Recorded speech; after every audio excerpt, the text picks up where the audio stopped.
கிறிஸ்துவுக்குள் அன்பானவர்களே, உங்கள் இயேசுவின் நாமத்தை நான் வாழ்த்துகிறேன். தேவனுடைய பிரதான இரக்கமும் கிருபையும் அவருடைய அன்பும் அவருடைய சமாதானமும் சந்தோஷமும் நம் ஒவ்வொருவரையும் என்றென்றைக்கும் நிறைப்பதாக. ஆமென். ஹல்லேலூயா. பிரியமானவர்களே, இன்றைக்கும் தேவனுடைய அந்த அவருடைய பாடுகளை, நமக்காய் தேவன் செய்த அந்த பாடுகளை நாம் தவக்காலம் என்று நாம் நினைவு கூறும்படியாய் 40 நாட்கள் நாம் தியானத்தில் இருக்கிறோம். இந்த நாளிலும் தேவன் நம்மோடு பேசுகின்ற வார்த்தை என்னன்னு சொன்னால், நாம் அவரோடு மரித்தால் அவரோடு உயிர்த்தெழுவோம். ஹல்லேலூயா. இன்றைக்கு நாம் எதற்கு மரிக்க வேண்டும் என்றால், பாவத்திற்கு மரிக்க வேண்டும். பிரியமானவர்களே, ஏனென்றால் இயேசு கிறிஸ்து நம்மளுடைய பாவங்களுக்காய் அவர் மரித்தார். இன்றைக்கு நாம் தெரிந்து கொள்ளக்கூடிய சத்தியம் என்ன அப்படின்னு சொன்னால், நாம் பாவத்தை விட்டு விலக வேண்டும். ஏன்னா இச்சையானது பாவத்தை தூண்டுகிறது, பாவத்தை பிறப்பிக்கிறது. அந்த பாவம் பூரணமாகும் போது மரணத்தை கொண்டு வருகிறது. அப்போ நம்ம அவரோட எப்படி உயிர்த்தெழுதல்ல நம்ம பங்கு பெற முடியும் இல்லையா? அதனால் இன்றைக்கு நாம் அவரோடு கூட அவர் சிலுவையில் அறையப்பட்டு ஒப்பு கொடுத்து அவர் மரித்தது போல நாமும் நம்மளுடைய சரீரங்கள் இருக்கிற பாவங்களை நாம் அடித்து, அதாவது சிலுவையில் அவர் கொன்று போட்டது போல நம் பாவங்களை நம் சரீரங்களில் இருந்து நாம் கொன்று விட வேண்டும். பிரியமானவர்களே, அப்படி நாம் கொன்று விடும்போது நாம் எப்படி மாறுவோம்? தேவ சாயலாய் மாறுவோம். அவர் உலகத்தில் எப்படி இருந்தார்? அன்பாக இருந்தார், பரிசுத்தமாய் வாழ்ந்தார், தாழ்மையா இருந்தார். அவருடைய அன்பு பாவிகளையும் நேசித்தது. அவர் சொல்றாரு, நீ எப்ப பாரு பாவிகளோடையே நீ பந்தி இருக்கிறியே அப்படின்னு கேட்கும்போது அவர் சொல்றாரு, பிணியாளிகளுக்கு வைத்தியன் வேண்டியதை அன்றி நல்லா இருக்கிறவங்களுக்கு எதுக்குப்பாமா வைத்தியன்? அதுபோல பாவத்தில் இருக்கிறவங்களுக்கு தான் நான் வேணும். என்ன ஒரு நேசம் பாருங்க நம்ம மேல. அதாவது நம்மெல்லாம் என்ன செய்வோம்? கூட்டு சேரும்போது நல்ல நமக்கு பிரியமானவங்களை போய் சேருவோம். நமக்கு பிடிக்காதவங்களோட நம்ம கூட்டு சேருவோமா? ஆனால் தேவன் பாவிகளுக்காய் தன் ஜீவனை கொடுத்தார். பாவிகள் மேல் பூரணமான அன்பு செலுத்தினார். இன்றைக்கு நம் குடும்பத்தில் நம்ம வெறுக்கிறவங்க மேலே நம்மளால் அன்பு செலுத்த முடியுதா? நம் உறவினர்கள் நம்ம வெறுக்கிறாங்க, நமக்கு உதவி செய்யலை, அவங்க மேலே நம்மளால் அன்பு செலுத்த முடியுதா? செலுத்த வேண்டும். பெருமானவர்களே, தேவ சாயலாய் நாம் மாற வேண்டும் என்றால் அன்பு நம் இருதயத்தில் ஊற்றப்பட்டிருக்க வேண்டும். அதுதான் முதல் நாள் நம்ம தியானம் பண்ணது, அன்பில் பூரணப்பட கடவோம். பரிசுத்தத்துக்கு முக்கியம் என்னன்னா அன்பு தான். ஒன்றை நேசிக்கிறது போல நீ மற்றவங்களை நேசி. ஆண்டவர் அவர் நியாயப்பிரமாணத்தை ஒரே நியாயப்பிரமாணமா ஒரே இதாக அடக்கிட்டார். அப்போது கிறிஸ்தவர்களாகிய நமக்கு அவசியமானது இந்த தியான காலத்தில், இந்த தவ காலத்தில், இந்த லெந்து நாட்களில் நாம் நம்மை அன்பில் பூரணப்படுபவர்களாய் நம்மை மாற்ற வேண்டும். தாழ்மை நம் உள்ளத்தில் வரும்படியாய் நாம் நம்மை ஒப்பு கொடுக்க வேண்டும். பிரியமானவர்களே, அவர் தேவாதி தேவனாக இருந்தோம். சீஷர்கள் கால கழுவி நான் செஞ்சது மாதிரி நீங்களும் செஞ்சுங்கன்ட்டு போனார். அதுபோல்தான் நாமும் தாழ்மை நமக்குள்ளே வரணும். உன் கணவனை விட மனைவி பெரியவளோ, மனைவியை விட கணவன் பெரியவளோ இல்லை. ஒருவரை விட ஒருவர் தங்களை விட மேலானவர்களை. நீ குடும்பத்தில் பிரச்சனைக்கு காரணமே உன்னை விட நான் பெருசுன்ற எண்ணம் தான் இல்லை. இன்றைக்கு சிலுவையில் அதை நாம் கொன்று போட்டு விடுவோம். நம்ம சரீரத்தில் நாம் பெருசு, தாழ்மை நம் உள்ளத்தில் இல்லாத படிக்கு மேட்டிமையாய் வருகின்ற அந்த பெருமை, மேட்டிமையான எண்ணங்கள், மேன்மையான எண்ணங்களை நாம் இன்று சிலுவையில் அறைந்து விடுவோம். பிரியமானவர்களே, வேண்டாம், கொன்று போட்டுருவோம், வேண்டாம் அது நமக்கு. அடுத்து, தேவன் நன்மை செய்யும்படியாய் சுற்றித் திரிந்தார். வேதத்தில் இப்படியாக எழுதியிருக்கிறது, நன்மை செய்யாதிருந்தால் உங்கள் வீட்டு வாசற்படியில் பாவம் படுத்திருக்கும். பிரியமானவர்களே, நன்மை செய்யணும். பிரியமானவர்களே, மற்றவர்களுக்கு நம்மளால் உயன்ற அளவு நன்மை செய்ய வேண்டும். அது பணத்தினால தான்லாம் கிடையாது, உதவி, வேற எந்த வகையில்னாலும் உதவி. முக்கியமாக நம்ம செய்கிற நன்மை, ஆண்டவரை அறியாதவங்களுக்கு ஆண்டவரை நீங்கள் தெரியப்படுத்தி அவங்கள ரட்சிப்புக்குள்ளே கொண்டு வர்றது கூட நன்மை தான். அது தீமையா? நன்மை. பிரியமானவர்களே, அவர்களுக்கு ஒன்று தெரியலைன்னா கற்றுக் கொடுப்பது நன்மை தான். மற்றவர்களுக்கு உதவி செய்வது, தேவைகளை அறிந்து நாம் உதவி செய்வது நன்மை. நன்மை செய்யும்படியாய் சுற்றி தேர்ந்தார்.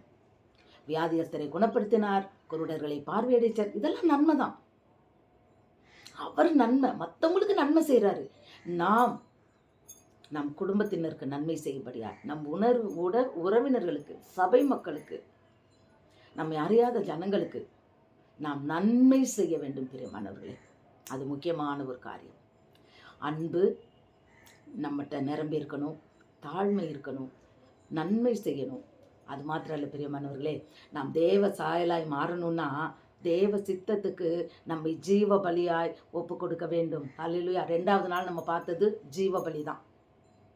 2வது நாள் தியானத்தில் ஜீவ பலியாய் நம்மளை அவர் எப்படி ஒப்பு கொடுத்தாரோ அது போல் நம்மளும் ஒப்பு கொடுக்கணும். இது கொஞ்சம் கஷ்டம்தான். அதான் ஆண்டவர் சொல்கிறார், சிலுவை எடுத்துக்கிட்டு இப்போ எனக்கு பின்னாடி வராதவன் எனக்கு பாத்திரமா நல்லன்றார். வாழ்க்கைன்றது பாடுகள் நிறைந்தது தான், சுமக்கணும். ஊழியன்றது பாடுகள் நிறைந்தது தான், சுமக்கணும். ஜீவ பலியாக நம்மளை ஒப்பு கொடுக்கணும். அவர் எப்படி தேவ சித்தம் செய்ய ஒப்பு கொடுத்தார். அவர் சந்தோஷம். அவர் அந்த கடைசி நாளில் துக்கப்படும் போது, மறுநாள் தான் சிலுவையில் அறைய போவேன்னு தெரியும். அந்த நாளில் நைட்டு ஜெபம் பண்ணுறாரு. அப்போ அவருடைய வேர்வை துளி இரத்த துளிகளாய் வந்ததுன்னு பார்க்குறோம். அப்போ எவ்வளவு அதில் போட்டுக்கு வியாகுலப்பட்டார். பெருமானவர்களே, வியாகுலப்பட்டார். தேவ சித்தத்தை ஒப்பு கொடுக்கும்படியாய் நாமும் வியாகுலப்பட வேண்டும். ஒளின்றது அப்படி அப்படி சொர்க்கத்தில் இருக்குது இல்லை, வியாகுலப்பட வேண்டும். சொல்றாரு, இந்த பாத்திரம் என்னை விட்டு நீங்க கொடுமானால் நீங்கட்டும், ஆனாலும் என் சித்தப்படி அல்ல உன் சித்தப்படி. பேதுரு இதை மாதிரி நீ பண்ணக்கூடாது, நீங்கள் சிலுவையில் அறையப்படக்கூடாது, அந்த கஷ்டப்படக்கூடாதுன்னு சொல்லும்போது, என் தேவன் கொடுத்த பாத்திரத்தில் நான் பானம் பண்ணாமல் இருப்பேனோ? அது என்ன குடிக்கிறதா? அவர் சொல்கிற இந்த கஷ்டத்தை அனுபவிக்கிறதா? பிரியமானவர்களே, ஆம். நம் வாழ்க்கையில் போராட்டங்கள் மத்தியில், நிந்தைகள் மத்தியில், அவமானங்கள் மத்தியில், வேதனையின் மத்தியில், பாடுகள் மத்தியில் தேவனுக்கு சாட்சி உள்ள ஒரு வாழ்க்கை வாழும்படியாய், தேவனுடைய சித்தம் செய்யும்படியாய் நீங்களும் நானும் நம்மை அர்ப்பணிக்க வேண்டும். அதுதான் தேவ சித்தம். நல்லா இருக்கும்போது இல்லை. சிலர் சொல்லுவாங்க, எனக்கு இப்போ முடியாது, நான் இன்னும் கொஞ்சம் நாள் வர்றேன், எனக்கே பாடு, நான் எப்படி வருவேன்? இல்லை, பாடுகளின் மத்தியில் ஊழியம் செய்கிறது தான் தேவனுக்கு பிரியம். பிரியமானவர்களே, தேவ சித்தம் நிறைவேறும்படியால் நம்மளை நாம் அர்ப்பணிக்க வேண்டும். பிரியமானவர்களே, அவர் எப்படி தேவ சித்தம் தேவனுடைய சாயலாய் நாம் மாறும்போது தான் தேவனுடைய ராஜ்யத்துக்குள் நம்ம பிரவேசிக்க முடியும். அவரை போல உயிர்த்தெழுதெல்லாம் நம்ம பங்கடைய முடியும்.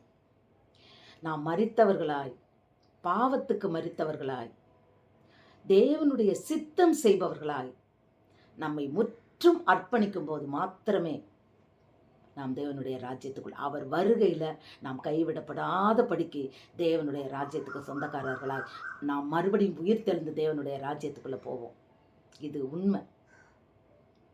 அப்போ இன்றைக்கு இந்த தவக்காலத்தை தியானிக்கிற நாம், இன்றைக்கு நாம் பாவங்களை நம் சரீரத்தில் கொன்றுவிட அதை நாம் ஒப்பு கொடுத்து அன்பில் நிறைந்து தாழ்மையை தரித்து கொண்டு நன்மை செய்ய பழகி தேவனுடைய சித்தம் செய்வதற்கு ஜீவ பலியாக நம்மை நாம் ஒப்பு கொடுக்க வேண்டும்.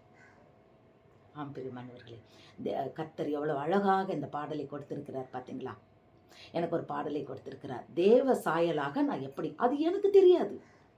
ஆனால் அவருக்குள் நம்ம இருந்து அவரை துதிக்கும் போது, நாம் அவருடைய சத்தியத்தை அந்த எண்ணம் நமக்குள் வரும்போது கர்த்தர் பரிசுத்த ஆவியானவர் இப்படியாக அந்த பாடலை கொடுத்தார், என்னை தேற்றினார். அந்த பாடலை இப்பொழுது கேளுங்கள். நிச்சயமாகவே பிரியமானவர்களே, நாம் நம்மை ஜீவ பலியா தேவ சாயலாய் நாம் மாறும்போது தான் அவரோடு போக முடியும். தேவனுக்கும் நமக்கும் சம்மந்தமே இல்லைன்னு இந்த உலகத்தில் வாழ்ந்துட்டு சும்மா நான் உபவாசம் பண்ணுறேன், நான் 40 நாள் நான் கறி மீன் சாப்பிட மாட்டேன், நான் பூ வைக்க மாட்டேன், நான் 40 நாள் நல்லது செய்ய மாட்டேன் சொன்னால் ஆண்டவர் நம்மளை கூட்டிகிட்டு போக மாட்டார். இயேசு கிறிஸ்து சொன்னது போல் இதுவும் செய்யணும், இதுவும் செய்யணும். அப்போ நீங்கள் எந்த பொருத்தனைகள் செய்தீர்களோ அது தப்பு இல்லை. ஆனால் தேவ சாயலா இந்த நாட்களில் நாம் அவர் சிலுவை சுமந்தது போல, நாமும் சிலுவையில் அவர் பகையை கொன்றது போல நாமும் சிலுவையில் பகையை கொள்ள வேண்டும், பாவங்களை கொல்ல வேண்டும், அன்பை தரித்து கொள்ள வேண்டும், தாழ்மையை தாழ்மை உள்ளவர்களாய் வாழ வேண்டும், நன்மை செய்ய வேண்டும், தேவனுடைய சித்தத்துக்கு நம்மை முற்றுமாக அர்ப்பணிக்க வேண்டும். தேவசாயலாக என்னை மாற்றிடும் தேவா, தேவசாயலாக என்னை மாற்றிடும் தேவா, உம்மை போல என்னையும் ஒரு மாற்றும் என் தேவா, தேவசாயலாக என்னை மாற்றிடும் தேவா, நான் என்ற வார்த்தை என்னுள் மறைந்திட வேண்டும், நான் என்ற வார்த்தை என்னுள் மறைந்திட வேண்டும், அன்பு கொண்ட வாழ்க்கை நானும் வாழ்ந்திட வேண்டும், உம்மை போல என்னையும் ஒரு மாற்றும் என் தேவா, தேவசாயலாக என்னை மாற்றிடும் தேவா, தாழ்மை எந்தன் உள்ளம் வந்து தங்கிட வேண்டும், தாழ்மை எந்தன் உள்ளம் வந்து தங்கிட வேண்டும், நன்மை செய்யும் உள்ளம் என்னுள் வந்திட வேண்டும், நன்மை செய்யும் எண்ணம் என்னுள் வந்திட வேண்டும், உம்மை போல என்னையும் ஒரு மாற்றும் என் தேவா, தேவசாயலாக என்னை மாற்றிடும் தேவா, உம்மை போல நானும் உலகில் வாழ்ந்திட வேண்டும், உம்மை போல உலகில் நானும் வாழ்ந்திட வேண்டும், தேவ சித்தம் செய்ய என்னையும் தந்திட வேண்டும். ஆமாண்டவரே, நீர் இறுதி வரையிலும் தேவ சித்தம் செய்து முடித்தீரப்பா. ஓ, உம்முடைய சாயலாய் நாங்கள் மாறும்போது நாங்களும் கூட அன்புள்ளவர்களாய், தாழ்மை உள்ளவர்களாய், நன்மை செய்பவர்களாய், தேவரே உம்முடைய சித்தம் செய்ய எங்களை அர்ப்பணிப்பவர்களாய் நாங்கள் வாழும்படியாய், தேவரே எங்களை உம்முடைய சாயலாக மாற்றும்படியாய் இந்த நாளிலும் தகப்பனே உம்மை நாங்கள் வேண்டிக் கொள்கிறோம் அப்பா.